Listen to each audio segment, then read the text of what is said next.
अपने देश के प्रति पाकिस्तान में युद्ध हुआ, पहलगाम। तो हम लोग कलाकार है ना, तो कोई अपने जो लाइन आता है उसे जवाब देता है। जैसे हमारा सेना लोग भी कलाकार से ही देगा। एक तो छोटा सा लाइन है, क्या है भैया कि धरती मैया के लागो, कि धरती मैया के लागो, और इससे रहमिया एक आवश्यक सूचना जो रोड शक्ति मैया के लागो,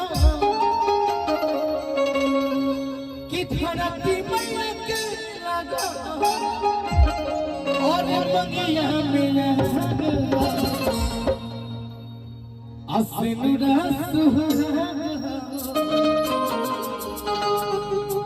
अब भारत के भारत माता की। अरे बोलो यार, भारत की कौन है? भारत माता की। एक तो भक्त का भाव है मंगला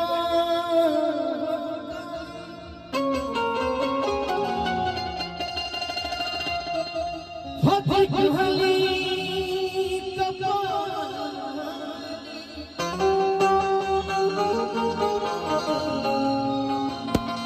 हरे दिनों के शिवता